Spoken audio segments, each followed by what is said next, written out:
Welcome each and every one to the Living Water Church of God Devotional.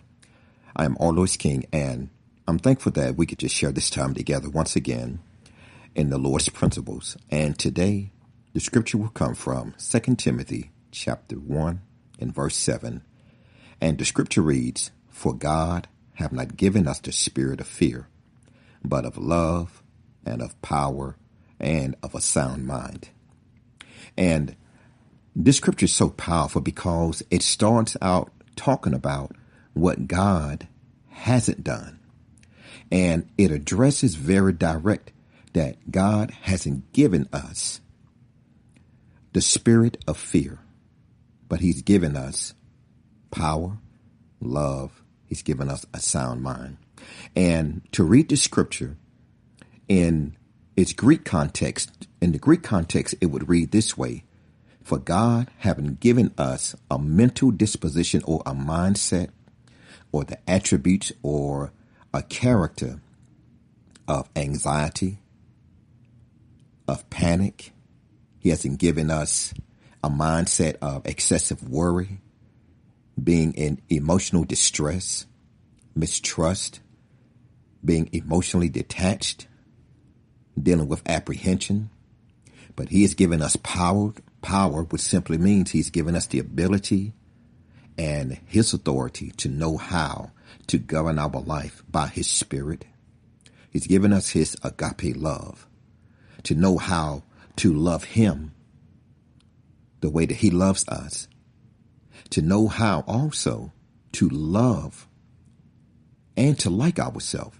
Because many of us, sometimes we try to love everyone else, and we have not even learned how to love ourselves first.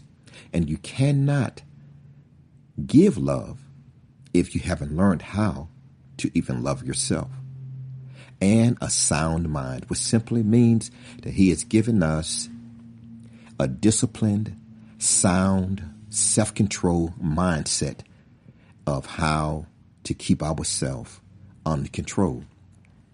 When we think about the things that God has given us versus what he haven't given us, God gives us positive things to edify and to empower our life so that we can be the best that we can be through him, for him, and we can live a productive, a happy life, a joyful life, a peaceful life.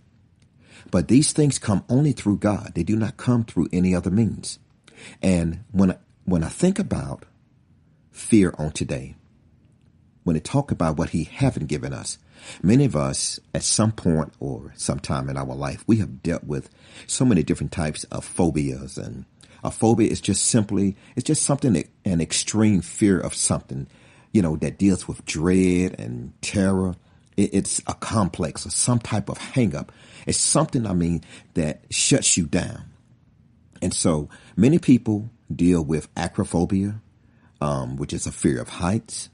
Some people deal with agoraphobia, which is the fear of open or crowded spaces. And then some people may deal with claustrophobia, which is the fear of small spaces or that fear of being closed in. And there is such a long list of different types of phobias.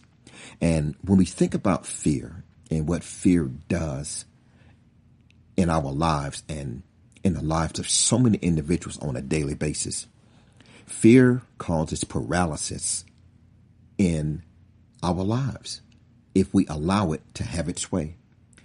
Fear can make us immobile. It can stop us in our tracks. Fear can confine us. It can literally imprison us in a mental, emotional prison. Fear, it takes away a person's liberty. It takes away your freedom.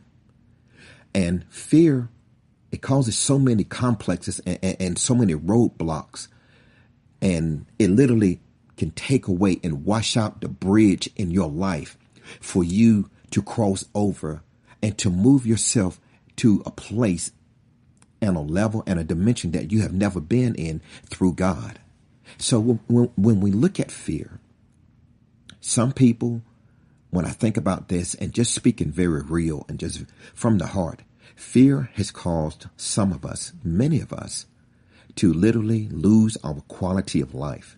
Fear has caused some of us, or many of us, even when it comes to our personal life. Maybe you were in a relationship.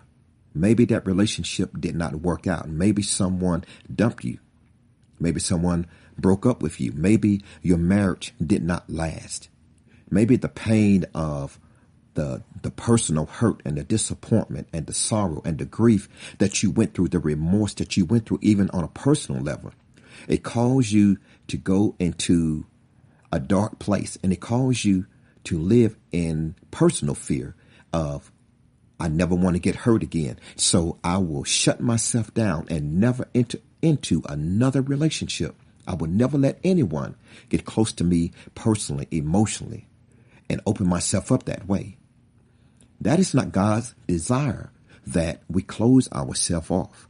And do not get me wrong, because pain is real. Hurt is real. And I do realize that fear is real. And we can allow fear to literally control